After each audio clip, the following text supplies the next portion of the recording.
Breaking news చూస్తున్నాం. ఎన్నికలు సమీపిస్తున్న వేళ కీలక జిల్లాలలో అభ్యర్థుల ఎంపిక, విభేదాల పరిష్కారాలపై సీఎం చంద్రబాబు నాయుడు దృష్టి పెట్టారు.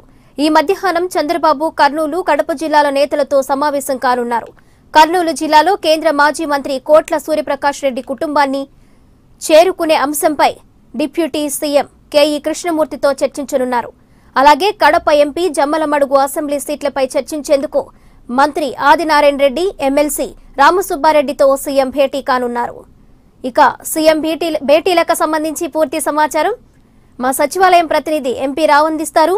ఎంపీ రావు, కర్నూలు, కడప జిల్లాలో కొంచెం అంటే పార్టీని బలోపేతం చేయడానికి గతంలో తక్కువ సీట్లు వచ్చినాయి కాబట్టి ఈసారి వీలైనన్ని ఎక్కువ సీట్లు సాధించడానికి మీద సీఎం చంద్రబాబు నాయుడు దృష్టి పెట్టారు. ఇప్పటికే రెండు జిల్లాల్లో కూడా ప్రధానమైనటువంటి అంటే ముఖ్యంగా కడప జిల్లా చూసినట్లయితే మంత్రి ఆదినారాయణ రెడ్డి అలాగే ఎమ్మెల్సీ రామసుబ్బారెడ్డి మధ్య కొద్దిగా వివాదం ఉంది. వీరిద్దరూ కూడా అసెంబ్లీ స్థానాన్ని కోరుతున్నారు. ప్రస్తుతం మంత్రి ఆదినారాయణ రెడ్డి జమ్మలమడుగు నియోజకవర్గం నుంచి ఉన్నారు. ఆయన వైసీపీ నుంచి గెలిచినప్పటికీ కూడా టీడీపీలోకి చేరి ఆ తర్వాత మంత్రి అయ్యారు. అలాగే ఎమ్మెల్సీ రామసుబ్బారెడ్డి గతంలోనే ఆదినారాయణ రెడ్డికి మంత్రి పదవి ఇచ్చినప్పుడు ఎమ్మెల్సీ రామసుబ్బారెడ్డి వ్యతిరేకించారు. అప్పట్లో ఆయన సీఎం చంద్రబాబు నాయుడు కొద్దిగా బొద్దుగించడంతో అప్పట్లో కొంచెం ఇద్దరు కూడా రామసుబ్బారెడ్డి కొంచెం మెత్తబడినటువంటి పరిస్థితి. తాజాగా జమ్మలమడుగు సీటు నాకే ఇవ్వాలని చెప్పి రామసుబ్బారెడ్డి పట్టుబడుతున్నారు. గతంలోనే ఇద్దరిని ఆదినారాయణ రెడ్డిని రామసుబ్బారెడ్డిని కూర్చోబెట్టి సీఎం చంద్రబాబు నాయుడు మాట్లాడారు. అయినప్పటికీ కూడా సమస్య కొలిక్కి రాలేదు. మీరే నియోజకవర్గంలో సమావేశం పెట్టుకుని ఏదో ఒక స్పష్టతకి రండి అని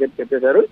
ఖచ్చితంగా ఇద్దరిలో ఒకరైతే జమ్మలమడుగు అసెంబ్లీ స్థానం నుంచి పోటీ చేయాలి, మరొకరు కడప ఎంపీ స్థానానికి పోటీ చేయాల్సి ఉంటుందని చెప్పి కూడా సీఎం చెప్పారు. రామసుబ్బారెడ్డికి జమ్మలమడుగు అసెంబ్లీ స్థానాన్ని ఇవ్వడానికి కూడా చంద్రబాబు సుప్రభాయంగా అంగీకరించినట్టుగా కూడా తెలుస్తుంది. మంత్రి ఆదినారాయణ రెడ్డిని కడప నుంచి ఎంపీగా పోటీ చేయించాలనే ఆలోచనలో కూడా ముఖ్యమంత్రి ఉన్నట్లుగా తెలుస్తుంది. సో గతంతో 2 సార్లు చర్చించినప్పటికీ కూడా క్లారిటీ రాకపోవడంతో ఈసారి మరోసారి ఈ జమ్మలమడుగుకు సంబంధించి పంచాయతీ మీద సీఎం దృష్టి పెట్టారు. మధ్యాహ్నం అసెంబ్లీ ముగిసిన తర్వాత సాయంత్రం 4 గంటలకు కడప జిల్లా నేతలతో జమ్మలమడుగు కాన్స్టిట్యూన్సీకి సంబంధించినటువంటి నేతలతో చంద్రబాబు భేటీ అవుతున్నారు. ఈ రోజు దీని మీద క్లారిటీ వచ్చే అవకాశం ఉంది. మంత్రి ఆదినారాయణ రెడ్డిని కడప ఎంపీ స్థానం నుంచి అలాగే రామసుబ్బారెడ్డి ఎమ్మెల్సీని జమ్మలమడుగు స్థానం నుంచి పోటీ చేయించడానికి ఈ రోజు ఒక స్పష్టత ఇచ్చే అవకాశం కూడా కనిపిస్తుంది. అలాగే కర్నూలుకు సంబంధించి కూడా సాయంత్రం 5 గంటలకు కేఈ కుటుంబ సభ్యులతో ముఖ్యమంత్రి సమావేశం అవుతున్నారు.